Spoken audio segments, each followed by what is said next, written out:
இருக்கும், சிலது நல்லா இல்லை. ஏன் இந்த வசனத்தை வச்சாரு, எதுக்கு இந்த காட்சியை வச்சாரு? இது ஒரு தடகள ஓட்டம் தான். ஒரு மனிதன் சாதிக்கிறதுக்கு முன்னாடி ஒரு சாதனை சாதிச்சிட்டான்னு அதில் நீ பொறாமப்படுறது ஒன்றும் இல்லை. நீ அவன் தாண்டி வந்த துயரங்களையும் பட்ட கடினங்களையும் பார்த்தீங்கன்னா யாருக்குமே பாராட்டப்பட தோணும், பொறாமப்பட தோணும். ஒரு மனிதன் இன்னைக்கு அர்ஜுனா விருது பெற்று சிறந்த விளையாட்டு வீரனா போய் விளையாடி வெளியில் வந்திருக்காங்கிறதான் நம்ம பார்க்குறோம். உச்சக்கட்ட காட்சியத்தை மக்கள் கிளங்காட்சியத்தை பார்க்குறோம். ஆனால் அவன் பட்ட தாண்டி வந்து ஒரு தடகள ஓட்ட மாதிரி ஒவ்வொரு இடத்துலையும் தாண்டி ஒரு மனிதன் சாதனை சொல்கிறான் அப்படிங்கிறது. ரெண்டாவது இந்த பின்புலம் தான். ஒரு பக்கம் அது சம்மந்தம் இல்லாமல் நம்ம அந்த பணி ஏற்படுது, வன்முறை காடாக இருக்குது, கலவர காடாக இருக்குது. அதுக்குள்ளே ஒரு சாதனையாளன் பிறந்து வளர்ந்து வெற்றியை தொடரா, இலக்கை தொடராங்கிறது வரலாறு தான். அது ஒரு வரலாறு தான்.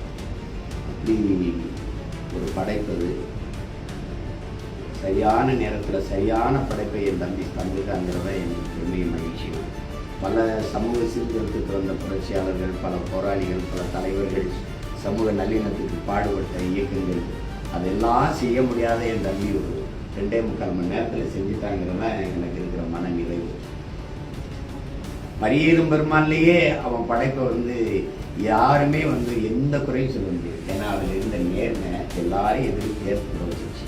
மாமன்னன்லேயும் அதே தான், கர்ணன்லேயும் அதே தான். இந்த படத்துலையும் அந்த படைப்பு இருக்கிற நேர்மை எல்லாரையும் கொண்டாட வைக்கும். ஒரு கபடி விளையாட்டை வச்சு எத்தனையோ இயக்குநர்கள் எடுத்துக்கிறாங்க. நான் பார்த்து எல்லா படங்களும் நிறைய படங்கள் தமிழில் படித்து இவ்வளவு நேர்த்தியான ஒரு பதிவு இதுதான் முதல் முறை. இனி இதை தாண்டி ஒரு பதிப்பை எடுக்கணும்னா அது அறிவானது தான். இதுதான் நான் நினைக்கிறேன்.